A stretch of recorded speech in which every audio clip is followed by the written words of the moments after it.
మన ప్రభువు రక్షకుడైన యేసుక్రీస్తు నామములో అందరికీ ప్రభు పేట మీకు వందనాలు తెలియజేస్తున్నాను. దేవుడు మిమ్మలను, మీ కుటుంబాలను, మీ యొక్క పరిచర్యలను బహుగా దీవించి ఆశీర్వదించుగాక.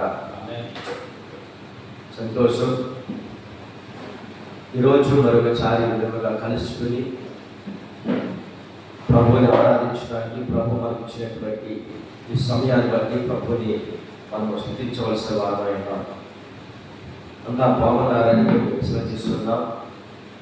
మీ కొరకు మేము ప్రార్థన నిత్యమును చేస్తూ ఉన్నాం. దయచేసి మీ కుటుంబాలలో వాక్య ధ్యానం చేత, ప్రార్థన చేత మీరందరూ కూడా ప్రభు నామాన్ని కనపరుస్తున్నారని, మహిమపరుస్తున్నారని మేము నమ్ముచున్నాం. మంచిది. వీళ్ళ మరొక రోజు మనము ఇలాగ కలుసుకుని ప్రభుని ఆరాధిస్తూ ఉండగా, మనం ప్రభుని ఆరాధించేటువంటి ప్రజలు దేవుడు ఆత్మ కనుక ఆయన ఆరాధించేవారు ఆత్మతో సత్యముతో ఆరాధించాలని దేవుని యొక్క వాక్యంలో మనం చూస్తున్నాం. ఈరోజు ఒక చిన్న విషయాన్ని మీ ముందు పెట్టాలని ఆలోచన కలిగి ఉన్నాం. మనం ఇంతకుముందు అనేకమైన విషయాలు మాట్లాడుకుంటూ ప్రభుని ఆరాధించుకుంటూ వస్తూ ఉన్నాం. ఈరోజు దేవుని యొక్క వాక్య భాగం నుంచి కొన్ని విషయాలను మనం ధ్యానం చేద్దాం. దేవుని లేఖనాల్లో ప్రభు చెప్తున్న మాట, మీ దేవుడైన యెహోవాయైన నేను పరిశుద్ధుడిని కనుక మీరు కూడా పరిశుద్ధులై ఉండాలని ప్రభు యొక్క వాక్యంలో మనం చూస్తున్నాం. పరిశుద్ధత లేకుండా ప్రభుని ఎవరు చూడలేదనే విషయాన్ని కూడా మనం చూస్తూ ఉన్నాం. ఈరోజు ముఖ్యమైనటువంటి విషయాలు, చాలా సంవత్సరాల నుంచి ప్రభుని కలిగి ఉన్నాం, ప్రభుని ఆరాధిస్తూ ఉన్నాం, మహిమపరుస్తూ ఉన్నాం. కొరింథీయులకు రాసినటువంటి 2వ పత్రికలో 6వ అధ్యాయం 11వ 14వ వచనములో ఒక మాట ఇలాగా రాయబడి ఉంది. ఆ మాటలు మనం ఒకసారి పరిచయం చేస్తే, ఆ మాటలో ఉండేటువంటి విషయాలను మనము తెలుసుకున్నట్లయితే మన జీవితానికి ఆధ్యాత్మికంగా మనం బలపరచబడుతూ ఉంటాం. ఈ 6వ అధ్యాయము 14వ వచనంలో ఈ 2వ పత్రిక, కొరింథీయులకు రాసినటువంటి 2వ పత్రిక 6వ అధ్యాయము 14వ వచనంలో ఒక మాట రాయబడింది. ఆ మాటని నేను మీకు చాలా శ్రద్ధగా ఆలోచించండి. మీ దగ్గర ఉన్నటువంటి పరిశుద్ధ గ్రంథాలను తెరవండి. పౌలు భక్తుడు ఆ కొరింథీ పట్టణానికి 2వసారిగా మనం తిరిగి లెటర్ రాస్తూ ఉన్నాడు. అపోస్తలుడైన పౌలు ఆయన ఎక్కడికి వెళ్ళినా అక్కడ ఉన్నటువంటి ప్రజల యొక్క పరిస్థితులను చూసి వాళ్ళని బలపరిచే విధముగానే మాట్లాడుతుండేవాడు తప్ప వాళ్ళకున్న విశ్వాసాన్ని బలహీనపరిచేవాడు ఉండేవాడు కాదు. ఈరోజు సంఘాన్ని మనం బలపరచాలి. సేవకులు వాక్యము చెప్పడానికి పిలువబడుతున్నప్పుడు ఏ సంఘానికైతే ఆ సేవకుడు పిలువబడుతున్నాడో ఆ సంఘాన్ని ఉద్దేశించి, ఆ సంఘంలో ఉన్నటువంటి ప్రజలను ఉద్దేశించి, ఆ సంఘంలో ఉన్న ప్రజలను బలపరిచి, ఆ సంఘ కాపాన్ని బలపరిచి, ప్రోత్సహించి, ఎంకరేజ్ చేసి, హెచ్చరించేసి రావాలి తప్ప ఆ సంఘాన్ని 2 పీలుగులుగా లేక 2 చీలుగులుగా చేసి సంఘంలో ఉన్న ప్రజలను భావ ఉద్రేకాలతో రేపి వారిని బలహీనపరిచి వేరు చేసేటట్లుగా ఆ కాపరి, పిలువబడిన కాపరి, ఆ సంఘానికి వాక్యం చెప్పడానికి పిలువబడిన కాపరి అలాగే చేయకూడదు. ఎందుకంటే ఆ సంఘాన్ని బలపరచాలి. ఆ సంఘంలో ఉన్న పరిస్థితులను పరిశుద్ధాత్మ దేవుడు మీకు బయలుపరిచిన విధముగా, తెలియజేసే విధముగా సంఘాన్ని బలపరిచి రావాలి. కానీ ఆ సంఘాల్లో ఉన్న కొంతమందిని వేరు చేసి పీడికలుగా, చీలికలుగా చేసేటట్లుగా మనం ఉండకూడదు. ప్రతి సేవకుడు మనం కట్టేవారమే తప్ప పడగొట్టేవారు కాదు. పడిపోయిన వారిని నిలవబెట్టేవారిని ఉండాలి. దిగజారిపోయిన పరిస్థితులు ఉన్నవారిని మనం తిరిగి ఆయన పంట మీద నిలబెట్టే వారిలో మనము ఉండాలి. ఇది దేవుని యొక్క చావుకు ఉండవలసినటువంటి లక్షణం. ఇప్పటి కాలంలో మనం చూస్తున్నప్పుడు సంఘానికి పిలుస్తున్నప్పుడు వాళ్ళు ఏం చేస్తారంటే వెళుతూ వెళుతూ ఏదో ఒక చిన్న అనుమానం యొక్క మాట వదిలేసి వెళ్తారు. ఎలాగంటే దేవుని చిత్తమైతే మీ సేవకుడు కానీ లేకపోతే మీరు కానీ వాళ్ళని పిలిచినట్లయితే నన్ను అప్పుడు చెప్తాను ఈ యొక్క మాటలో ఉన్నటువంటి యొక్క మూల మర్మం ఏదో మరొకసారి పిలిస్తే అన్నట్లుగా ఒక వాక్యాన్ని తీసుకొని అది వివరించడం కాకుండా దీంట్లో ఉన్నటువంటి యొక్క మర్మము మీకు వచ్చేసారి ఎప్పుడైనా నన్ను పిలిస్తే రాక ఆలస్యమైంది దేవుడు మన భూమి మీద సజీవులు ఉంచితే మనల్ని పిలిస్తే చెప్తానని చెప్పేసి వెళ్ళిపోతుంటారు. తర్వాత నేను అక్కడి నుంచి ఒక ఆలోచన లేకపోతే అనుమానం కలిగింది.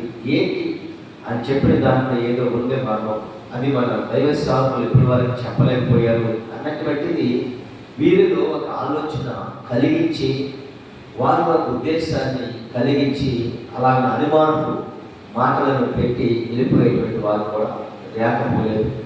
దయచేసి రెండున అది ఎంత మాత్రం కూడా దాని గురించి మీరు ఆలోచించకండి, కానీ దేవుని చిత్తము మనకి ఎలాగా అనిపిస్తున్నదో దాని ప్రకారం నడిపించబడాలి.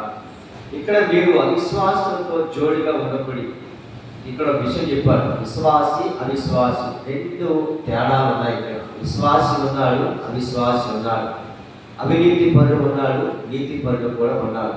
అంటే ప్రతి విషయంలో రెండు, ఒకటి నకిలీ ఉంటుంది, ఒకటేమో ఒరిజినల్ ఉంటుంది. ప్రతి దాంట్లో కూడా మనం చూడగలుగుతాం, ఒకటి ఒరిజినల్, ఒకటి డూప్లికేట్.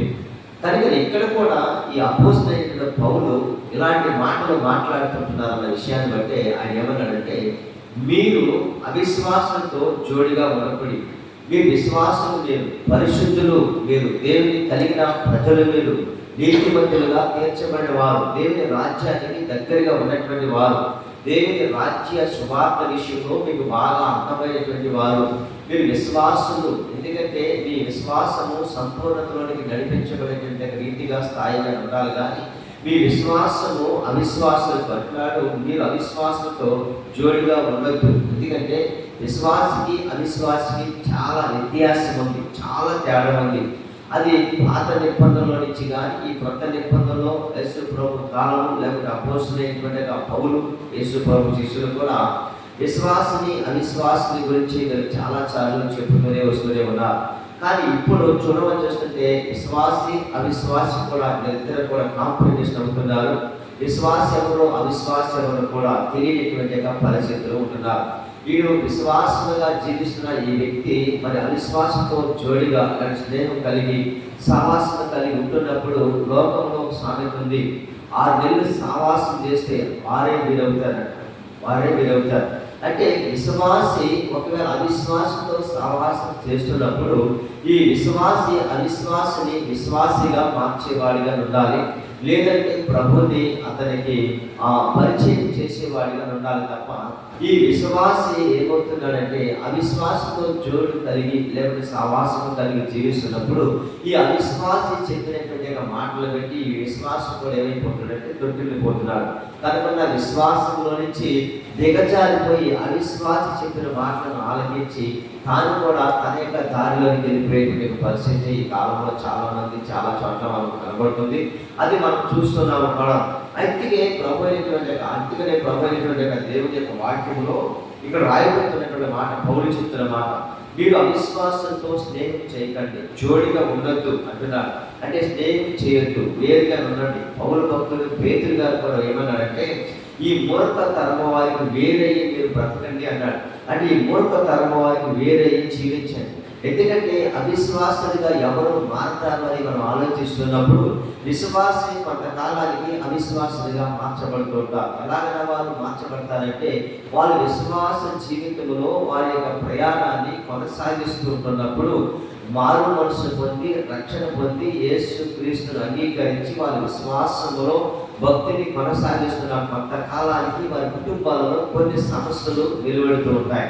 అంటే కొన్ని పరిస్థితులు ఎలా కనబడుతుంటాయంటే ఆ పరిస్థితుల్లో శ్రమలు రావచ్చు, లేదా కష్టాలు రావచ్చు, శోధన రావచ్చు.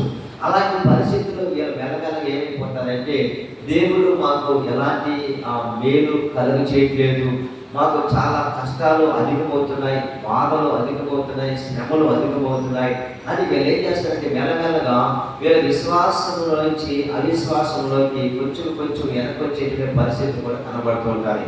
ఇలాంటి వారికి అవిశ్వాసం కంపల్సరీగా ఎక్కడ చోట జోడవుతూ ఉంటాడు, స్నేహం కలిగి ఉంటూ ఉంటాడు. తాను చెప్తూ ఉంటాడు, నీవు యేసు ప్రభు నమ్ముకుని నీ సంవత్సరాలని నేనేమి సంపాదించేవా, నువ్వు చూడు ఎంతగానో సంపాదిస్తున్నావు, నువ్వు ఏం చేసినా మాకు దేవుడు ఫలిస్తున్నాడు, నువ్వు చూడు చక్కగా ఎంజాయ్ చేస్తున్నావు, నువ్వు చూడు చక్కగా అన్ని విషయాల్లో మేము పరుగులెడుతున్నాం, అన్ని విషయాల్లో మేము అన్ని రంగాల్లో మేము ఉంటున్నామని ఈ వ్యక్తి ఏం చేస్తారంటే చిన్నగా ఈ యొక్క విశ్వాస జీవితంలో సన్నగిలిపోతున్న పరిస్థితుల్లో ఇలాంటి చిన్న చిన్న మాటలు వాళ్ళకి చెప్పగానే వాళ్ళు ఏమవుతారంటే వాస్తవే కదా, ఏం చెప్తుంది కూడా నిజమే, మేము ఏమి సంపాదించాము, 20 సంవత్సరాలు అవుతుంది యేసు ప్రభు నమ్ముకొని, లేదా 10 సంవత్సరాలు యేసు ప్రభు నమ్ముకొని మేము ఏమి సంపాదించాము అక్కడ చెప్పింది వాస్తవే కదా అని ఇవాళ సులువుగా ఏమైపోతారంటే ఈజీగా మీరు అవిశ్వాసంతో జోడిగా ఉండకూడదు అని చెప్పిన మాటను బట్టి అవిశ్వాసి చెప్పే ఈ మాటను బట్టి మీరేగా అసలు విశ్వాసం నుంచి సన్నగా ఏమైపోతారంటే జారిపోయే పరిస్థితిలోకి వస్తూ ఉంటారు. ఇదే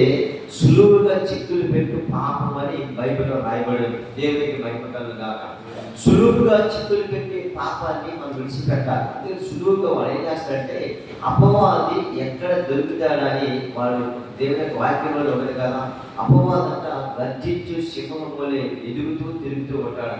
ఎందుకంటే వాడు చేసే పని అలాంటిది. ఎందుకంటే ఈ వ్యక్తిని పడేయటము వాడి ఒక ఆలోచన.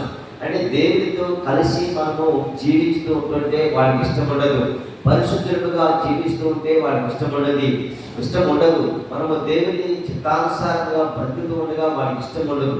అందుకే దయచేసి ఇక్కడ చెప్తున్న విషయం ఏంటంటే జోడిగా ఉండకూడదు అంటూ నీతికి దుర్నీతితో ఏమి సాంగత్యము, నీతి దుర్నీతి అంటే ఇప్పుడు దుర్నీతి నీతి ఇక్కడ కూడా రెండు ఉన్నాయి. ఒకటి నీతికి దుర్నీతితో ఏమి సాంగత్యము, నీవు నీతిమంతుడు కదా, యేసు రక్తము చేత కడగబడి నీతిమంతుడిగా పరిశుద్ధుడిగా తీర్చబడినటువంటి వాడు కదా, ఇంకా దుర్నీతితో నీకు సాంగత్యం ఏంటి అంటే చాలా మంది ప్రజలు ఏం చేస్తారంటే ప్రభు మందిరంలో ఉన్నంత సేపు మాత్రమే నీతిమంతుడిగా ఉంటారు, వీళ్ళు పరిశుద్ధులుగా ఉంటారు, చాలా మరి విశ్వాసులుగా ఉంటారు, వీళ్ళే దేవుని దూతలు పరలోకముల నుంచి భూమి మీదకి దిగి వచ్చినంతగా ఉంటారు వీళ్ళు. కానీ వీళ్ళ స్థితి పరిశుద్ధ గ్రంథము పట్టుకొని ఇలాగా స్థితి కలిగిన వీరు మందిరంలో ఉన్నంత సేపు మాత్రమే ఇలాంటి పరిస్థితి కలిగి ఉంటారు. మందిరము దాటి బయటకు వెళ్ళారనుకోండి, ఇతను అవిశ్వాసం లేదంటే విశ్వాసం, ఇక్కడ నీతి మంత్రులు లేదా దుర్నీతి పనులు మనం గుర్తించలేనటువంటి పరిస్థితుల్లోకి మనం వెళ్ళిపోతుంటారు ప్రజలు. అలాగే దేవుని వాక్యంలో మనం చూస్తున్న విషయం ఏంటంటే నీతికి దుర్నీతితో ఏమి సాంగత్యము, వెలుగులకు చీకటితో ఏమి పొత్తు అన్నాడు. వెలుగు చీకటి, ఇప్పుడు చీకటి ఉందనుకోనండి, ఆ చీకటిలోకి వెలుగు రాగానే చీకటి పారిపోతుంది. అలాగనే నీతిమంతులమైన మనము దేవుని రక్తం చేత కడగబడిన మనము చీకటి సంబంధులు అనగా దుర్నీతి పనులతోటి మనం స్నేహము చేయకూడదని పరిశుద్ధ గ్రంథము మనకు తేటగా తెలియజేస్తున్నది. నిజమే ఇక్కడ 3 విషయాలు మనకు కనబడుతున్నాయి. ఒకటి, మీరు అవిశ్వాసులతో జోడిగా ఉండద్దు. రెండవది, మీరు విశ్వాసం కదా, అవిశ్వాసంతో జోడిగా ఉండద్దు. రెండవది, మీరు నీతిమంతులు కదా, యేసు రక్తం చేత కడగబడిన వారు కదా, యేసు క్రీస్తు యొక్క బిడ్డలు కదా, మీరు ఆయన పోలుగులోనికి రావలసిన మీరు, ఆయన స్వరూపంలోనికి మార్చబడవలసిన మీరు మన దుర్నీతితో ఎందుకు సావాసం చేస్తున్నారు? ఇదే పత్రికలో 15వ అధ్యాయము 1 కొరింథీయులో మాట రాశాడు పౌలు. ఏమన్నాడంటే దుష్ట సాంగత్యము మంచి నడవడికని చెరిపివేస్తున్నారు. ఏం చేస్తుంది దుష్ట సాంగత్యం అంటే? ఇక్కడే దుర్నీతితో నువ్వు సావాసం చేస్తావా, అది నీ యొక్క విశ్వాస జీవితాన్ని, నీ నీతి జీవితాన్ని, నీ పవిత్రత జీవితాన్ని, నీ భక్తి భావాన్ని, నీ భక్తి జీవితాన్ని అది పాడు చేస్తున్నారంట. అందుకని అంటున్నాడు దుష్ట సాంగత్యము అన్నాడు. అంటే దుష్టుడితో సాంగత్యము చేయకూడదు. వాడు ఎంత మట్టికి కూడా నీతో కలిసి స్నేహితుగా ఉంటాడు తప్ప వాడి యొక్క పనులు ఎలా ఉంటాయంటే చాలా హాస్యాస్పదముగా వాడు మాట్లాడుతుంటే కాకుండా దుర్నీతి పనులు చేసే మాటలు, దుష్ట సాంగత్యము మంచి నడవడికని చెరిపివేస్తారంట. అంటే మంచి వాళ్ళు కూడా వాళ్ళు ఏం చేస్తారంటే పాడు చేస్తారు, విశ్వాసాన్ని కూడా ఏం చేస్తారంటే పాడు చేసే పరిస్థితి. అయితే ఎవరు పాడు చేస్తున్నారని మనం పాడైపోవడం కాదు, కానీ మనకు కలిగినటువంటిది గట్టిగా మనం చేపట్టుకోవడానికి ప్రయత్నం చేయాలి. మీరు దేవుని కలిగిన వాడిని కదా, యేసుక్రీస్తు రక్తము చేత కడగబడిన వాడిని కదా, లోకంలో నుంచి వేరైన వాడిని కదా, పాపానికి దూరంగా జీవిస్తూ పరిశుద్ధత కలిగి నేను బ్రతుకులాలని నేను ఇచ్చేత కలిగి ఉన్నాను కదా అని మనం గుర్తించుకుని వాడిలో నుంచి మనం వేరవ్వాలి. బుద్ధిమంతుడు అపాయం వస్తువును చూసేట దాదుకుంటాడు. ఏం చేస్తాడు? బుద్ధిమంతుడు అపాయం వస్తువును చూసి దాదుకుంటాడు. ఇది విశ్వాసులు చేయవలసినటువంటి యొక్క పని. కానీ వీళ్ళేం చేస్తారు తెలుసా? అన్ని విషయాల్లో కూడా కాంప్రమైజ్ అయిపోతూ ఉంటారు. అందరితో కలిసి ఉన్నట్టు అని నేను చెప్పట్లేదు, కలవటం గురించి కాదు. వారి యొక్క ఆచారాల్లో మనం వేరే ఉండాలి, వారి యొక్క ఆలోచనల్లో మనం వేరే ఉండాలి, వారి యొక్క పద్ధతులలో మనం వేరే ఉండాలి. దేవుడు మనకు విధి విధానాలు ఇచ్చాడు, కట్టడలు ఇచ్చాడు, విధులు ఇచ్చాడు, ఆజ్ఞలు ఇచ్చాడు, ఇవన్నీ మనకు ఇచ్చాడు కదా. వాటి ప్రకారంగా మనం జీవించడానికి ఆలోచించి వాటి ప్రకారంగా మనం నడిపించుకోవాలి తప్ప మనకిచ్చినటువంటి విధులను విధానాలన్నీ కూడా విడిచిపెట్టుకుని వాళ్ళు చెప్పిన దాన్ని బట్టి వాళ్ళు నడిచిన దాన్ని బట్టి మనం నడిస్తే మనము కూడా ఏమైపోతుందో తెలుసా? విశ్వాసంలో నుంచి అవిశ్వాసంలో జారిపోయేటువంటి పరిస్థితి వస్తుంది. ఇంకా అక్కడ రాయబడిన మాట ఏంటంటే, వెలుగులోకి చీకటితో ఏమి పొత్తు అన్నాడు. నిజమే, చీకటి వస్తే వెలుగు వచ్చిందనుకోండి, చీకటిలోకి చీకటి పారిపోతుంది. ఇప్పుడు ఉంటే ఈ యొక్క వెలుగు ఉందే, ఈ లైట్లు ఆరిపోయింది చీకటే. కనుక దేవుని లేఖనాల్లో మీరు చెప్తున్న విషయం ఏంటంటే, వెలుగునకు చీకటితో ఏమి పొత్తు అని చెప్తూ, క్రీస్తునకు బెలియాలతో ఏమి సంబంధము, అవిశ్వాసతో విశ్వాసికి పాలెక్కడిది. చూడండి, మళ్ళా రాశాడు, అవిశ్వాసతో విశ్వాసికి పాలెక్కడిది. నిజమే, అవిశ్వాసికి విశ్వాసికి ఎంత తేడా ఉండేదంటే బైబిల్ గ్రంథంలో అంత తేడా ఉంది. మనం కూడా ఈరోజు ఏం చేస్తామంటే, అవిశ్వాసి చెప్పేటువంటి మాటలు అపనమ్మకము. మనం ఏం చేస్తామంటే, దేవుడు ఖచ్చితంగా మన కొరకు ఆయన మరణించి సమాధి చేయబడి 3వ దినాన లేపబడ్డాడు, 40 దినాలు ఆయన భూమి మీద సంచరించాడు, మళ్ళీ తిరిగి 40వ రోజున ఆరోహణం అయిపోయాడు మా ప్రభు, మళ్ళీ తిరిగి రాబోతున్నాడని మాకు చెబితే వాళ్ళంటారు, ఆ నిజంగా వస్తాడా మీ ప్రభు? అంతేనా వస్తాడా? అంతేకాదు, ప్రభు యేసుక్రీస్తు మరణించి తిరిగి లేచిన ప్రకారంగా మీరు కూడా తిరిగి లేస్తారని చెప్తున్నారు కదా. ఇప్పుడు మరి ఎంతోమంది చనిపోయారు కదా, వాళ్ళు లేవరైతే. ఇలాంటి అవిశ్వాసులైన వారు అపనమ్మకంతో ఇలాంటి మాటలు వాళ్ళ దగ్గర వదిలేటప్పుడు వాళ్ళ దగ్గర సబ్జెక్ట్ ఉండదు. నిజమే కదా, మన పితల్లో పూర్వీకులు ఎన్నో సంవత్సరాల నుంచి చనిపోయిన వారు ఇప్పుడు మనకి లేవలేదు కదా అని మనం కూడా ఏం చేస్తాం? నిజమే, ఏదో సేవకులు వాళ్ళకి వచ్చినట్లుగా బోధిస్తారు కానీ కరెక్ట్ కాదని వీళ్ళు ఏం చేస్తారంటే, వీళ్ళ హృదయంలో చిన్న మాత్రం పడుతుంది. లేదు, అక్కడ వాళ్ళు చెప్పవలసిన సబ్జెక్టు అది కాదు. ఏంటి తెలుసా? ఆయన రాబోతున్నాడు మధ్యాకాశంలోకి, కడబోర శబ్దం మోగుతాడు. అప్పుడు ఖచ్చితంగా ఏమైందంటే, మృతులైన వారు లేపబడతారు అని వాక్యం చెప్తుంది.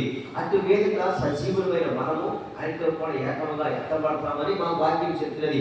అదే మా నిరీక్షణ. అది మనము చెప్పవలసిన వారికి ఉండగా మనం ఏం చేస్తామంటే, అవిశ్వాసి చెప్పిన మాటలు బట్టి మనం కూడా అంతేగాని మనం కూడా తలపుదాము, తర్వాత మనం కూడా వాళ్ళతో కలిసి ఏకీభవిస్తాం. లేదు, మనం ఎలా ఉండాలని చెప్పి ప్రత్యేకత లేదు. మా వాక్యము లేకపోతే మా యొక్క బైబిల్ గ్రంథం అలాగే బోధించట్లే. ఏమైనా తెలుసా? అవిశ్వాసంతో విశ్వాసికి పాలెక్కడిది అని చెప్పబడుతుంది. ఎందుకంటే నేను చెప్పే మాటలు వాస్తవం కావాలి. మేము ఒక గ్రంథాన్ని తెలుస్తున్నాం, దాన్ని ధ్యానం చేస్తున్నాం, అది మాకు బోధిస్తున్నది, దాని ప్రకారంగా మనం జీవిస్తున్నాం. అంటే వాళ్ళు అంటున్న మాట. ఇక్కడ కిందకు వచ్చినట్టు దేవుని ఆలయములకు విగ్రహములకు ఏమి పొందిక అని మాట్లాడుతూ, మనం జీవము గల దేవుని ఆలయమై ఉన్నాం. అందుకు దేవుడు ఎలాగా చదివిస్తున్నాడు. మనం ఏమై ఉన్నామంటే ఇక్కడక్కడ జీవము గల దేవుని ఆలయమై ఉన్నాం. దేవుడికి స్తోత్రం కలుగా. ఈ యొక్క ఆలయము మనము వందల మంది ప్రజలను ఆరాధన చేసుకోవడానికి, మనం అందరం కలిసి ఇక్కడ సమాజంలో కూడుకొని ప్రభుని మైకంపరచబడటానికి ఇది ఒక ఆలయముగా మనం ఏర్పాటు చేస్తున్నాం. కానీ దేవుని యొక్క వాక్యంలో చెప్తున్న మాట ఏంటంటే, అక్కడ మనము జీవము గల దేవుని ఆలయం అయి ఉన్నాము అంటున్నాడు 18వ వచనంలో. మనం ఏమై ఉన్నామంట?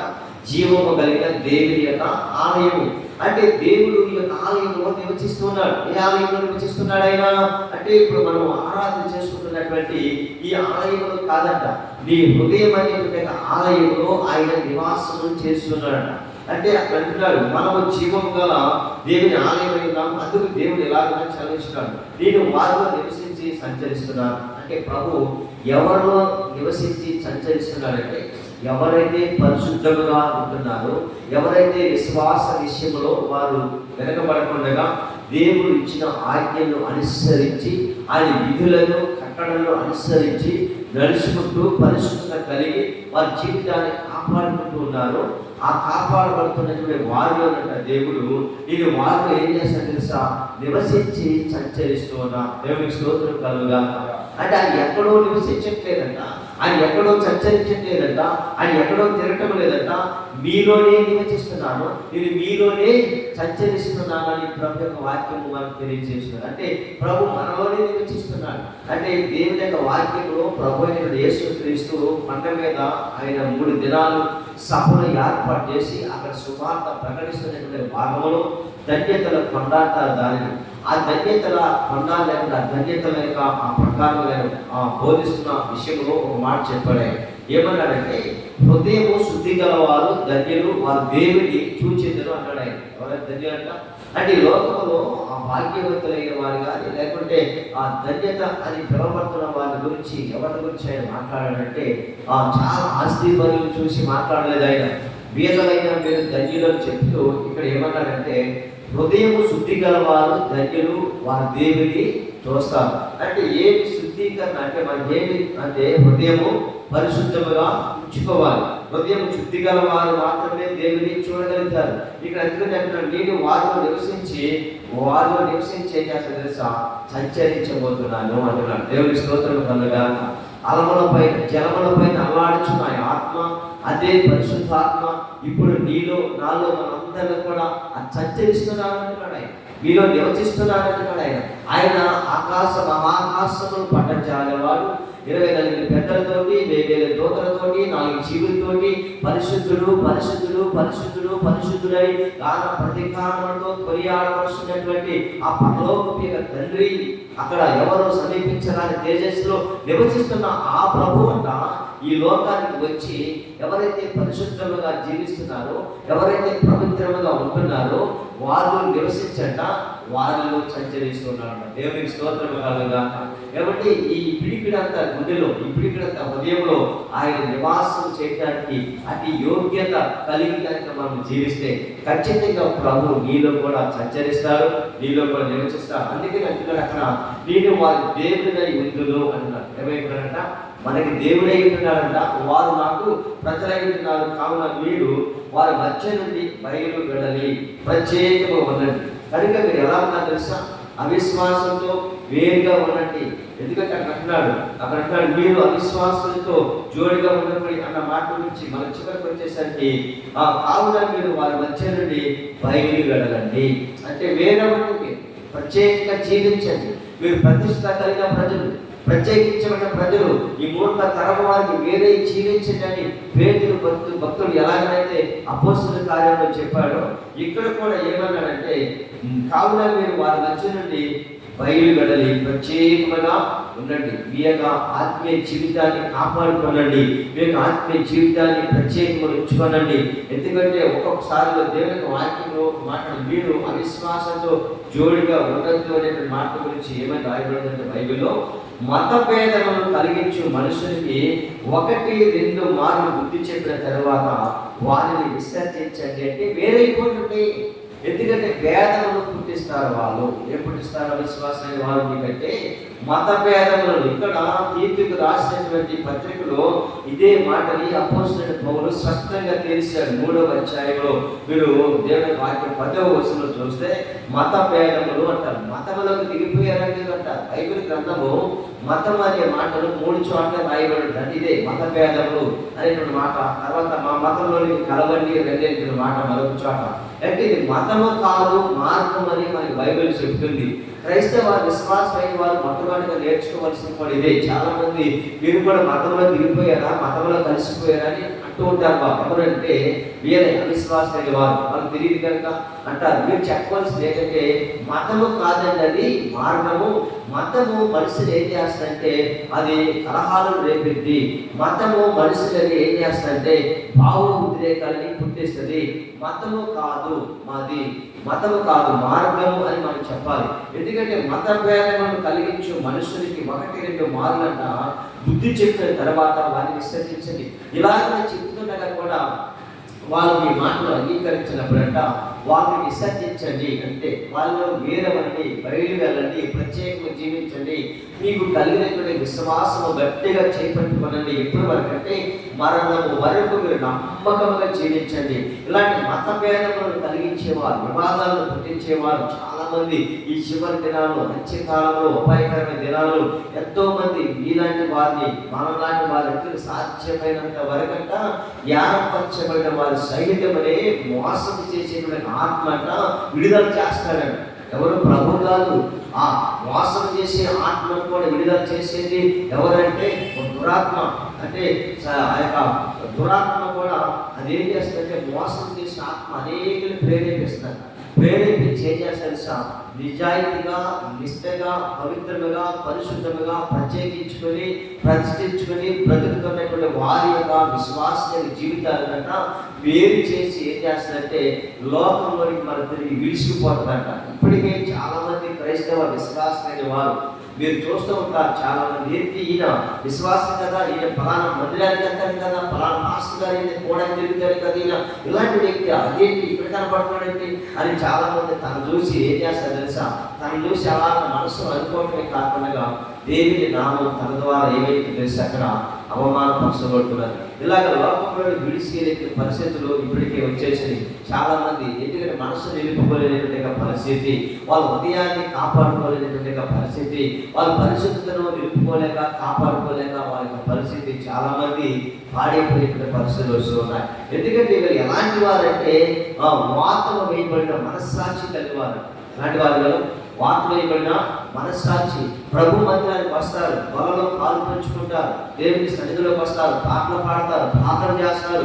అబ్బా ఎంతగా పాటలు పాడుతుంటే చూడండి, దేవుని యొక్క ప్రజలు కొంతమంది అంటారు కదా, రాక్షసులు ఏమని మాట్లాడతారంటే రాక్షసులు కూడా ఆనందిస్తాయండి వాళ్ళ యొక్క పాటలు పాడుతుంటే అంటుంటారు. నిజమే. కానీ ఇక్కడ మందిరంలో అంత నిజాయితీగా నిష్టగా ఉంటారు. కానీ బయటకు సోమవారం వచ్చేసరికి రియలైజ్ చేస్తారు గుడిలో మూడు చేస్తారు. ఇక్కడికి వెళ్తారు వీళ్ళు. వీళ్ళు ఇంకంటే మీరు చూడండి దేవత ప్రవర్తన ఎలా ఉంటుందంటే ఊరికే దేవుని అంతరానే ప్రభుని మహిమపరుస్తారు, అంతరానే మన తిరిగి అదే నోటితో దేవుని దూషిస్తారు, మన తిరిగి అంతరానే దేవుని యొక్క నామాన్ని అవమానపరచడానికి వాళ్ళు విలాసాలకి వెళ్తారు. వాళ్ళ యొక్క చెప్పండి కోరికలు మర్చిపోరు, వాళ్ళ ఆశలు మర్చిపోరు, గాంధీ షాప్లో వాళ్ళే ఉంటారు, ఎవరి కలహాల్లో వాళ్ళే ఉంటారు.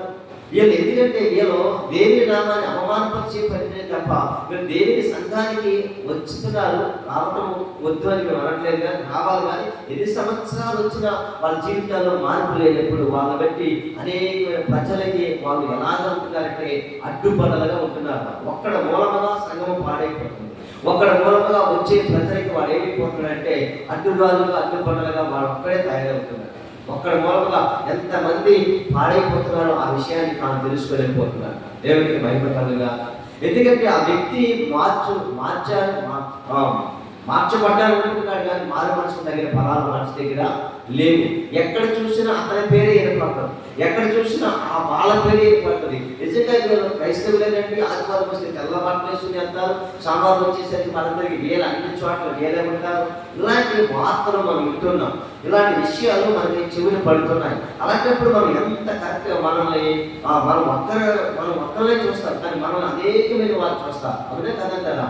మనం ఒక మనిషినే చూస్తాం, కానీ మనం అనేకమైన వారు చూస్తారు. ఫలానా ప్రసాద్ గారా, పాస్టర్ గారా, లేదంటే ఫలానా యేసుక్రీస్తు సంఘానికి వెళ్ళేటువంటి వ్యక్తి అయినా ఇదేంటి ఈయనకి ఇంకా మారు మనసు లేదా? చాలా సంవత్సరాల నుంచి ప్రార్థన కట్టాడు కదా, ఇతను మారు మనసు లేదా? ఇతను దేవుని సన్నిధికి కట్టాడు కదా, బూతులు మానడు, ఎవరి ఇంకా త్రాగులు మానడు, ఇంకా పాపపు మాటలు మానడు. ఇలాంటి వాడిని పెట్టి దేవునికి అవమానం, ఆ సంఘానికి అవమానం, ఆ పాస్టర్ గారికి అవమానం. అంతేకాదు పాస్టర్ గారికి మీరు చెప్పట్లేదని పిల్లలకి సరైన బోధన చేయట్లేదని మమ్మల్ని కూడా వాళ్ళు అంటారు. మనం ఎందుకు చేయట్లేదు? బోధ చేస్తున్నాం. మీరు మార్పు చెందండి రా బాబు, మారు మనసు పొందండి, మారు మనసు ఫలాలను ఫలించండి మనం చెప్పుకుంటూనే వస్తున్నాం, లేదంటే చెప్తూనే ఉంటాం. కానీ వాడు వాత వేయబడిన మనస్సాక్షి ఇంకా వారి మనసు మార్చుకోడు, వారి జీవితం మార్చబడదు. ఆ తాగుడు మానడు, విషయాలు మానడు, పాపము మాటలు మానడు, ఆ రోతపతి మానడు. ఎప్పుడు కూడా వాడి జీవితం అంతే, అలాగనే వాడు అలా అయిపోవాలి. ఇక్కడ అందుకని అలాంటి వారు ప్రభువు నివసించడంట, అలాంటి వారు ప్రభువు నివసించడు. ఎందుకంటే ఎవరిలో నివసిస్తారంటే దేవుని వాక్యం చెప్తున్నది, ఎవరిపై ప్రత్యేకంగా ఉండండి, అపవిత్రమైన దానిని ముట్టకూడని ప్రభువు చెప్తున్నారు. అంటే ఇంకా అపవిత్రమైన మాటలు చేత ఇంకా అపవిత్రమైన కార్యముల చేత వీళ్ళు జీవిస్తూనే ఉంటారు. కాబట్టి ఇలాంటి పరిస్థితి ఇంకా అక్కడ వాక్యంలో ఈ యొక్క 6వ అధ్యాయంలో మీరు 14 నుంచి ఇంచుమించుగా 18 వచనాల వరకు చదువుతుంటే అక్కడ రాసిన మాటలు ప్రత్యేకంగా ఉండి అపవిత్రమైన దానిని ముట్టకూడని ప్రభువు చెప్పుచున్నాడు. మరియు నేను మిమ్మల్ని చేర్చుకున్నాను, మీకు తండ్రినయ్యును, మీరు నాకు కుమార్తెనై ఇల్లునని సర్వశక్తి గల ప్రభువు చెప్పుచున్నాడనే మాటని మనం చూస్తున్నాం. దేవునికి స్తోత్రం కలుగుగాక. అందుకని పరిశుద్ధత లేకుండా ప్రభుని ఎవరు కూడా చూడలేదు. ఇంకెంతకాలం ప్రభు అనేటువంటి ఆ పరిశుద్ధ గ్రంథాన్ని చేతి పట్టుకొని మోసం చేస్తూ వ్యాసగారి భక్తిని బతుకుతూ ఇంకా ప్రభు నామని అవమానపరచడం కష్టమే కదా. ఇది వ్యాసధారణ అంటారు. దాన్ని వేసి అయినా మార్చబడుతుందంట, వేసి అయినా మార్చబడుతుందంట. కానీ వ్యాసగారి జీవితంలో వాడు మార్చలేడు, మార్చబడలేడు. ఎవరి వల్ల ఎవరి తరం కూడా కాదు. మరి ఎందుకంటే పరిశుద్ధ గ్రంథాన్ని సంఖ్యలో పెట్టుకొని వాడు వ్యాసం వేసుకుని వస్తూ ఉంటాడు. మోసం చేయడానికి వాడు బ్రతికంతా కూడా, వాడి జీవితం అంతా కూడా. కానీ ఒక దినమన లెక్క అప్పగించవలసిన పరిస్థితి ఉంది. దేవుడు అలా చూడటంగా ఉంటున్నాడు. కానీ ఒక దినమన ఆయన గనక చూస్తే గనక, లేకుంటే ఆయన గనక తలంచుకుంటే గనక, సాహసి ఒక గనక కొడితే మనం తిరిగి మనం లేవలేము. ఎందుకంటే ప్రభువు కరుణామయుడు కనుక, ఆయన ప్రేమామయుడు కనుక, నీవు ఎన్ని చేసినా ఎన్ని రీతిగా నేను జీవించి ప్రవర్తించినా చూడటానికి వెళ్ళిపోతున్నాడని నీ ఆటలు పాటలు సాగుతున్నాయి. కానీ ఒక దినమన ప్రభు కనుక జోక్యం చేసుకుంటే, నీ అపవిత్రమైన జీవితం గురించి కనుక ఆయన జోక్యం చేసుకుంటే, గట్టిగా ఒకసారి కనుక ఆయన మనం కొడితే తిరిగి మనం లేవలేము. అంత పరిస్థితి దాకా ఎందుకు మనం తెచ్చుకోవాలి? ప్రభుని కలిగి 1 రోజా 2 రోజుల 1 సంవత్సరం 2 సంవత్సరం 20 సంవత్సరాల నుంచి ప్రభుని ఆరాధిస్తున్నాం కదా, 20 సంవత్సరాల నుంచి బలలో పాలు పంచుకుంటున్నాం కదా, 20 సంవత్సరాల నుంచి పరిశుద్ధుడిగా నేను చెప్పుకుంటూ పాటలు పాడుతున్నాం కదా, ప్రార్థన చేస్తున్నాం కదా. ఏది నీ పవిత్రమైన జీవితం? ఇంకా అపవిత్రమైన జీవితాన్ని కలిగి ఉంటే దేవుని నామం. అందుకనే కదా కొరింథీయులకు రాసిన పత్రికలో కూడా మాట్లాడాడు. ఏమన్నా తెలుసా? మిమ్మల్ని బట్టి దినవేళ నామము అన్యజనుల మధ్యలో దూషించబడుతుంది. మమ్మల్ని బట్టి దేవుని నామము దూషించబడుతున్నట్లుగా దేవుడు నీలో నాలో నివసించి సంచరించినట్లుగా అతి పరిశుద్ధత కలిగి ప్రత్యేకములు ఉండటాన్ని ప్రతిష్ఠించుకొని ప్రత్యేకములు ఉందాం. అతి కృప దేవుడు మీకు నాకు మనకు అందరికీ ప్రభు అనుగ్రహించుగాక. ప్రార్థన చేసుకుందాం. పరిశుద్ధమును నమ్మకమును పరలోకమందున్న మా తండ్రి, మీకు స్తోత్రాలు వందనాలు తెలియజేస్తున్నాను. ఉదయకాల సమయంలో ప్రభా మరొకసారి మీ పాదస్థానంలోకి వస్తున్నాం. మీరు అవిశ్వాసంతో జోడిగా ఉండకూడదు అని చెప్తున్నారు. అవిశ్వాసంతో విశ్వాసికి పొత్తు ఎక్కడిది? వారిలో నుంచి మీరు ప్రత్యేకంగా వేరయ్యి ఉండండి, వెళ్ళండి, బయటకు మీరు మాట్లాడుకుంటూ వస్తున్నారు. నేను వారిలో నివసిస్తాను, సంచరిస్తానంటున్నారు. జీవము గల దేవుని ఆలయమై ఉన్నారు మీరు చెప్తున్నాం. ఆయన నీవు నివసించేటువంటి యోగ్యత అడగట కలిగి జీవించడానికి మమ్మల్ని మరొకసారి ప్రతిష్ఠించమని, మరొకసారి మమ్మల్ని బలపరచమని, మానవ ఫలాలను మీ బిడలమైన అందరిలో ఫలించడానికి కృపను దయచేయమని ప్రార్థన చేస్తున్నాం. సంఘాన్ని బలపరచండి, సరిహద్దులు విశాలపరచండి. అయినా నీ నామాన్ని అవమానపరిచే వారిని కాకుండా అయినా దాన్ని దుర్నీతిని నీతిని ఎక్కడ పొత్తు అని చెప్పారు, వెలుగుకి చీకటికి ప్రభా ఎక్కడ పొత్తు అని చెప్పారు. నిజమే ప్రభా, మేము చీకటి ప్రజలు కాదని వెలుగు ప్రజలమని తెలుసుకోవటానికి, మేము దుర్నీతి పనులు కాదని నీతి పనులని తెలుసుకోవటానికి, ఈ నామాన్ని అవమానపరిచేవారు కాకుండా గణపరిచేవారుగా అట్టి కృపని మీ ప్రజలమైన మాకు అందరికీ మీరు దయచేసి మహిమ తెచ్చుకున్నామని, సమస్త ఘనత మహిమ ప్రభావములను మీరు పొందుకోమని మీ ప్రియ కుమారుడు రక్షకుడైన యేసు క్రీస్తు నామములో ప్రార్థనకు సమర్పించి పొందినాము తండ్రి. ఆమేన్. God bless you. అందరికీ వందనాలు.